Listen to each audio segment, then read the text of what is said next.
everyone, Therese here. Happy Wednesday. I've got another karma cards for you, and I'm bringing in some messages from the team this week, and the messages are really focusing on the light activation that is happening right now. So if you don't follow the Schuman Resonance, this might be a really fun time to start following it, because it is off the charts, bananas. It's off the charts. Okay, so a few days ago, and I cannot remember when because it feels like a year ago, four-ish days ago, the Schuman Resonance shot up to not 1,000, not 3,000, but 6,000. It hit 6,000. I mean, all of us who were watching it were like, could not believe it went that high. Now, something's really interesting has happened since the December 21st solstice, where the age of Aquarius officially started. We have entered into a time of bifurcation. You'll hear me talking about this a lot, and you've heard me talk about it before. Now, I felt it like pre-happen around November 15th. So for me, the awareness kicked in then.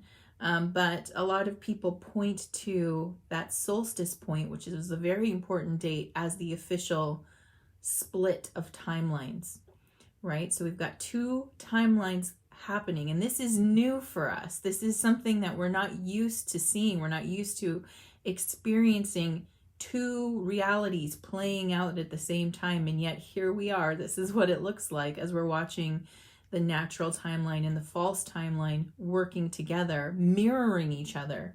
They are like the Gemini twins is a really good way to think about it. These bifurcating timelines, they look almost the same, except there are differences in the base of the energy. One is a base energy that's connected to enslavement, and the other is a base energy connected to absolute sovereignty, freedom, and empowerment.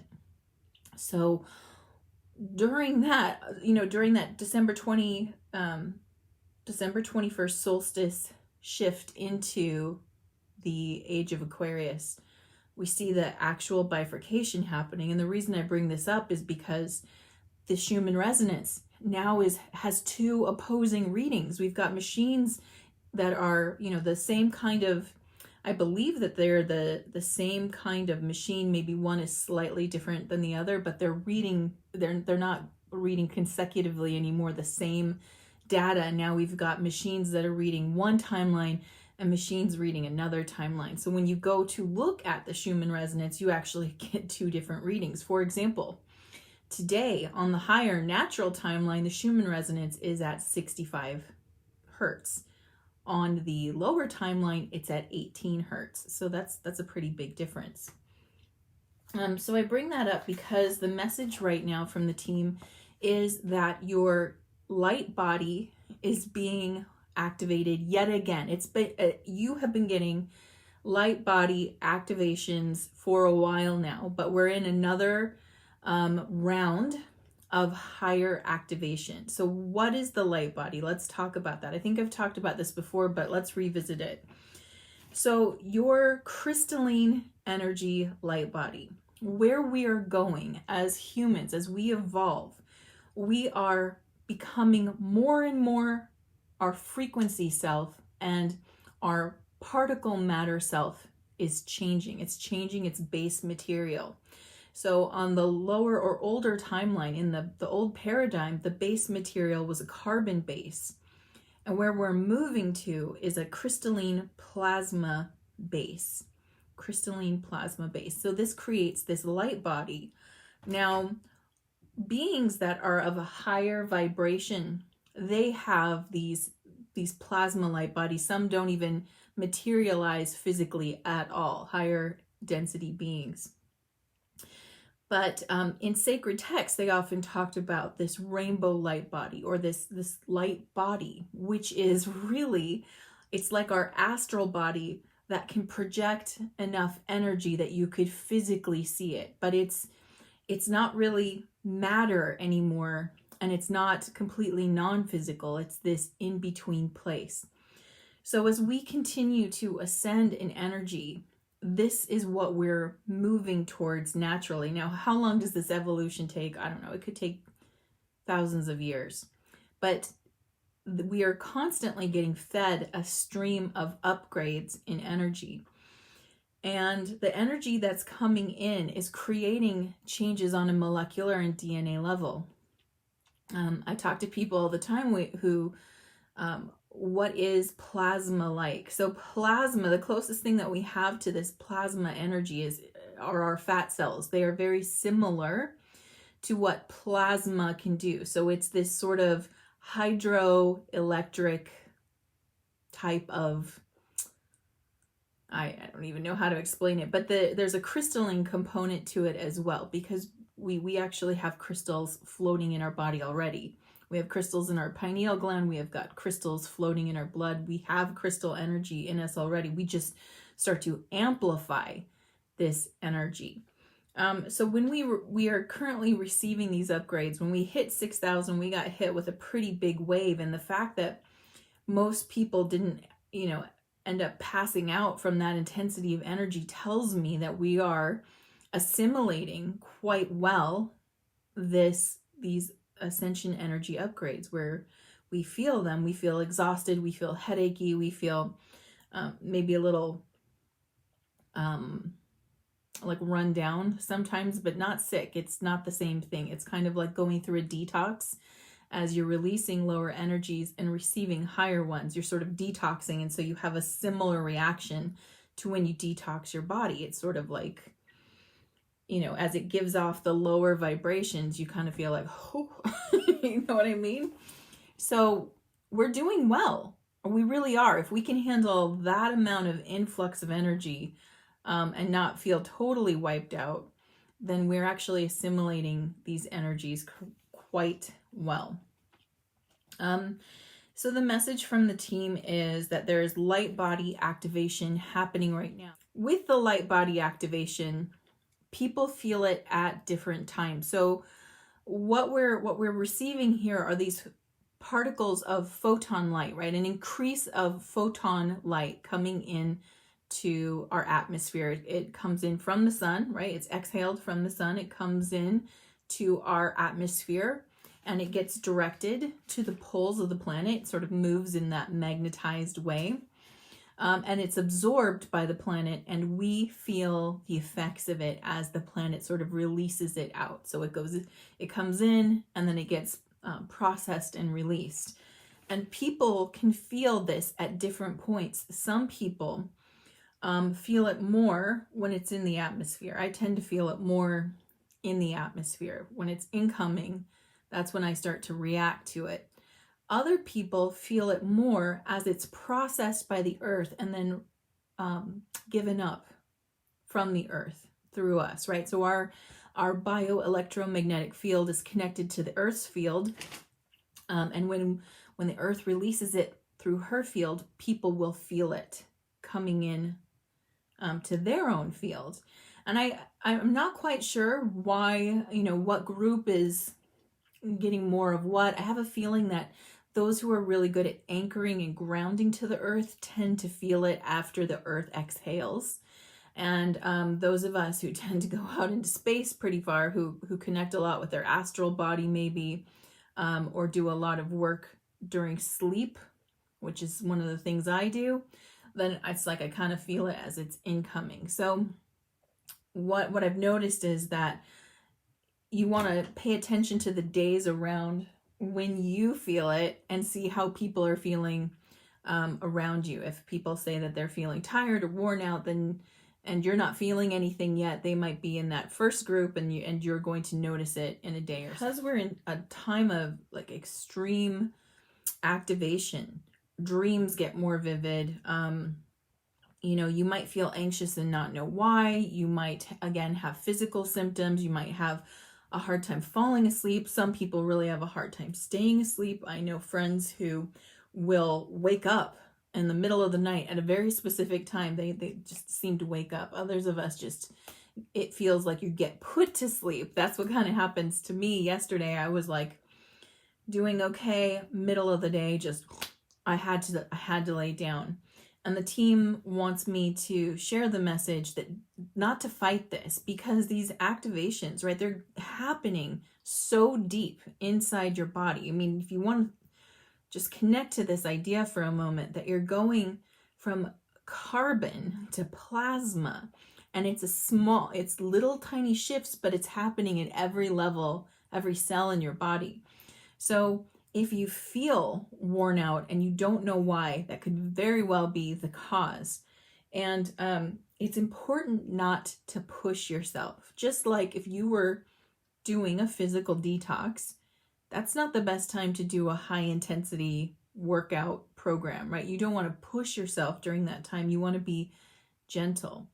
And the thing is that most of us aren't really paying attention to this part yet. It's not out there, it's not mainstream what I'm talking about. So, with everything going on, it sometimes feels like you're trying to put out a fire and another fire pops up, right? So it's like you're trying to work on stabilizing your emotions, or you're trying to just do basic survival things, and you're trying to find that grounded place, and you keep feeling like, I can't win this one. The team wants me to share with you and emphasize, it's not that you can't win, it's that this is bigger than what's going on in the day-to-day life. It's happening on a cellular level, and you're here for that. You're here to receive this upgrade, and you are designed to receive it. You're the perfect candidate, okay, to receive this.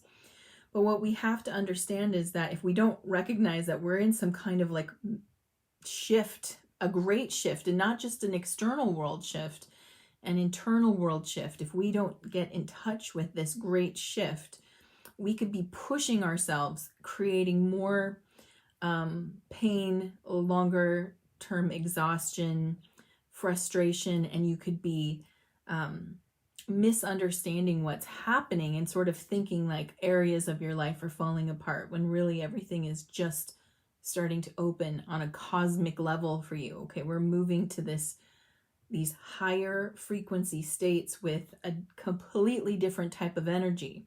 And that's why I bring up the bifurcation, because if you're able to see that, you are transitioning into someone who has a broader awareness. And the goal right now is to take it easy and rest. It was really interesting. I was, you surf social media from time to time. I was surfing something and I landed on someone talking, and she just, I wish I'd known who this was. It was just so random, but of course it was the message I needed to hear. And she said, all I heard was this little clip. In ancient times, when people recognized these cosmic upgrades coming in, they didn't fight it. And in fact, when they felt it, they would stop what they were doing and sort of lay on the earth, almost like fully surrendering and embracing these energy upgrades. And it was like this full reverie for the period that we are in. And I thought that is such a beautiful thought to hold, because in the day and age, in the social programming stuff that we've gone through, that we're breaking apart, it's all go, go, go, right? You got to go, you got to achieve, you got to be ambitious, you can't stop, or if you stop, you die, right? It's all about survival and lack, and you're not going to have it, and it's not going to come if you're not constantly reaching for it and pushing. And so many of us recognize that programming is wrong, but we don't really know what to do to get out of it, because it's sort of a vicious cycle that sort of grows on itself. And what's really kind of interesting and beautiful and complex about all of this is we're going through these massive upgrades that are not like they require and demand that we stop. And if you don't stop, you are going to feel worse, and to the point where most people will stop because they can't push through it when their whole body is making this shift. And the beautiful thing that's happening is, the beauty of it is that the lack programming is breaking down. It may not look like it yet. You might not see it yet, or you might, But the lack programming has to break down in order for you to fully absorb, to be, to allow it to happen, right? So the more we resist this transcendence and this change in energy, the more exhausting it is, the more emotionally taxing it is, the more frustrating and confusing it is when we just be with it, when we let ourselves just surrender to this process, and understanding that it's new for us and we don't fully understand it. But if we can get into this place where we trust it, we're like, I don't understand what this is yet, but I trust it. I trust I'm here for this time period for a reason. That's all you have to trust in. You are here for a reason. It's not arbitrary. There wasn't a lottery. You didn't just get plucked from outer space and plopped here. That's not how it worked. You were, the universe is a divine mechanism. It works with precision. And so nothing is arbitrary. Nothing's by mistake. Nothing's just happening because that's what happens. It's all a beautiful, it's like little clogs. Is that right? Cogs, that's the word. It's like beautiful cogs that work in absolute precision. So nothing is arbitrary. So even though the process itself is foreign and we have nothing really available to measure it to, we can't compare it to anything we know. What we can do to help us surrender is trust that you are here for this reason, right? This is your time, and everything that's happening isn't happening to you, it's happening for you. When you move into that mindset, surrender is easy. Doubt and lack start to melt away, and you become more, more in the flow of the field. You move into the field of oneness, right? The field. This is the quantum field where all that magic is happening. So the process right now is really about surrender. One of the things you can do to help you acclimate to these transitions is you can do a couple different things. You can do crystal grid work. So there's a couple of ways you can do it. You can actually build crystal grids. If you love crystals like I do, and you have a lot of them, you can just sit on the floor and create a grid around you. It could just be a simple circle. You could make pretty patterns and just sit inside of it and meditate and just allow that the frequency of the crystals that you're working with to match this crystalline energy that is inside of you and help you process through it. That's one way you can do it. The other way you can do it is you can work with the natural grid lines of the earth. Now, I'm actually not very familiar with this, although I think it's a really interesting subject, but the earth itself holds crystal grids within it. We refer to these as magnetic points or ley lines. We know of places where the energies sort of merge and concentrate, and these areas tend to be kind of magical. Well, you don't have to be in a magic area to use that grid energy. You sort of, I feel like what you would do is intuit the energy, which is where you're sort of like asking your body to feel the magnetics of the earth and just walk in that direction, right? Walk in the direction that your body tells you. Now, this might feel awesome. You might love that, or you might be like, I don't know what I'm doing and I don't think this works. And that's okay. These are just ways that you can sort of allow the earth to guide you and allow the frequencies in your body to show you more of what you are, more of what you have with you. And then the final way I think would be really cool to work with this is, which is the way I love, which is working with the cosmic energy. So I like to work with cosmic flow. And one of the ways that I do that is with the spirit circles. And I do these every new moon and full moon. And there's one tomorrow, because tomorrow is the full moon in Leo. So working with cosmic flow is we're reading the maps of the universe. So you're using things like astrology and numerology, and you're reading the messages that are there, and they're telling you this is the direction cosmic energy is flowing.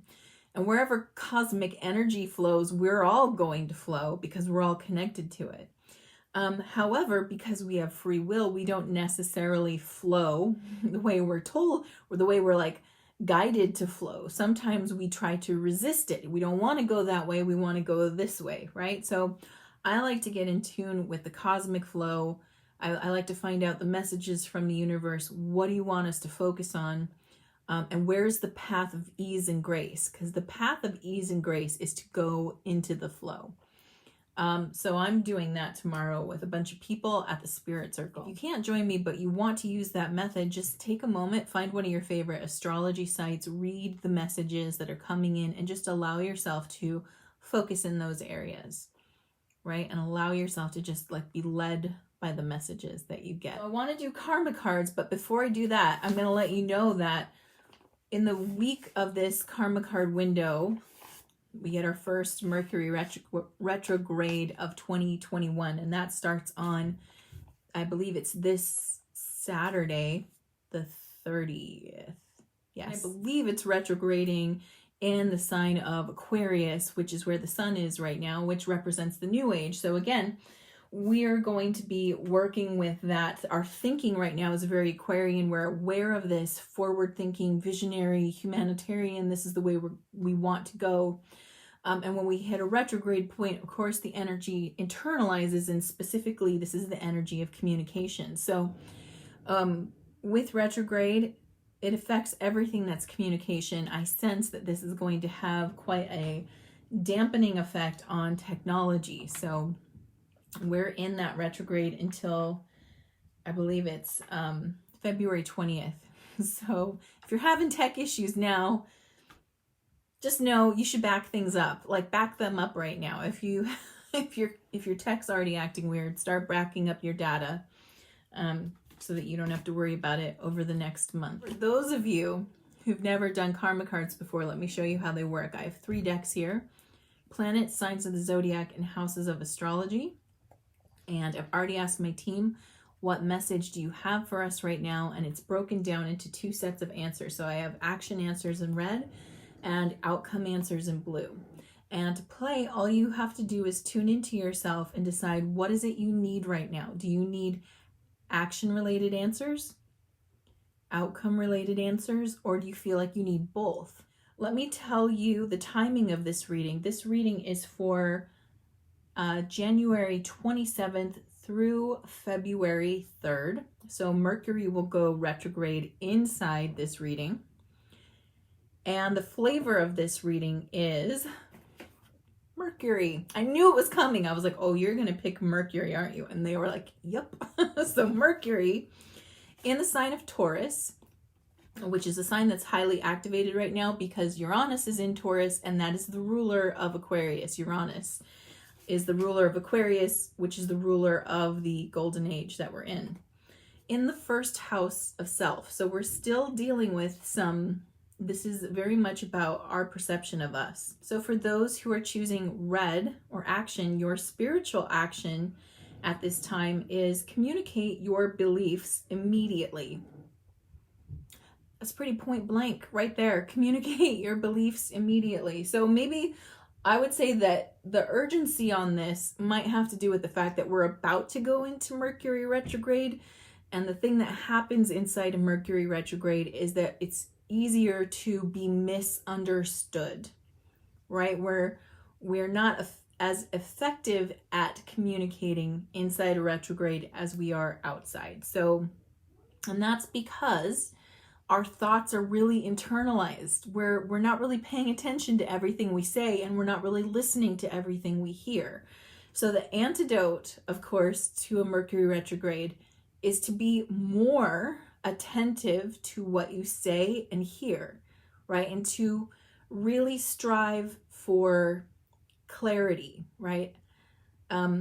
It's a really great time to, when communicating with someone, to just say, this is what I heard you say. Is that right? Like that, it's a really good way to just kind of like listen, but also acknowledge you're listening and try to receive clarity. So right now, spiritual action, communicate your beliefs immediately. Anything that you need to say, now is a good time to say it, because it's going to get weirder. Okay. Mental action at this time. analyze the cost of the way you project yourself. So again, Mercury, analyze, right? This is a thinking planet. It's a planet of, it's a very mental planet. So we're going to look at, how am I projecting myself? And during this time, and with the full moon tomorrow, one of its messages, this is a time for generosity.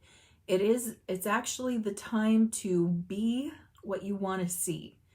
So for example, if you want to see more compassion in the world, then the universe is asking you to be the one to start it, right? Let compassion start with you.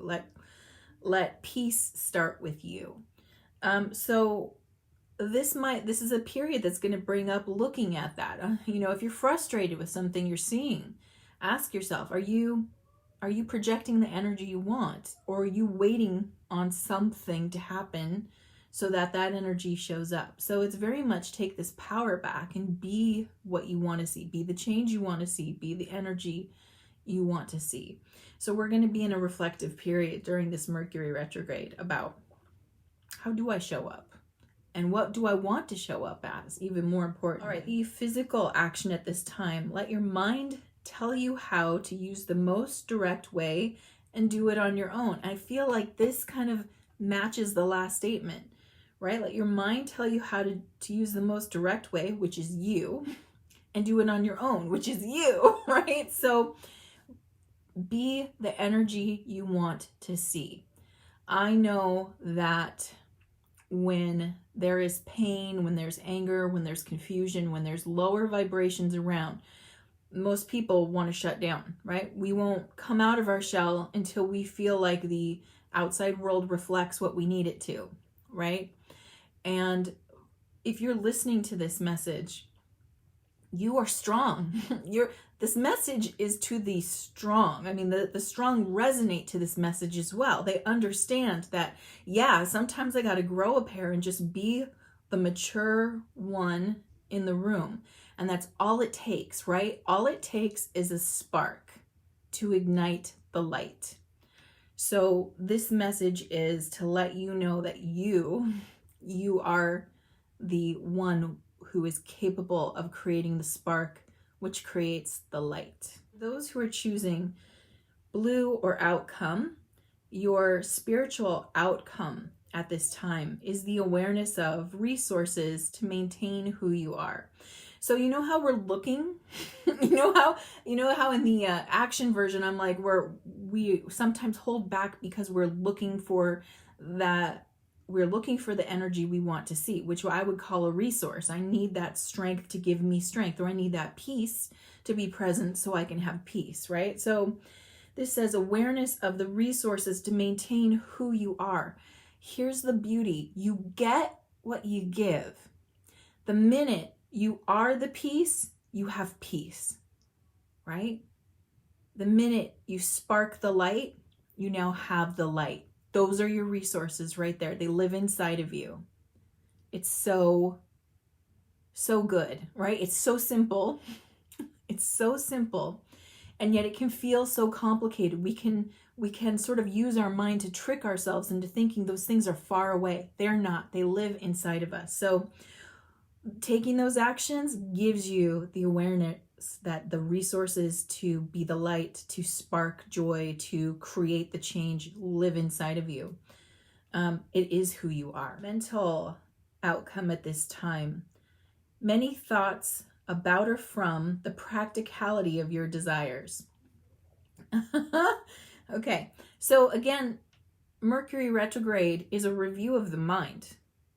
And that's beautiful. We need that. And I'm loving that it starts like at the beginning of the year. As much as I'm not a fan of Mercury retrograde in general, just because my tech always goes bananas, but I do love that we are taking the time to clean up. It's like we are Marie Kondoing our brain, and we need to do this. We need to do this.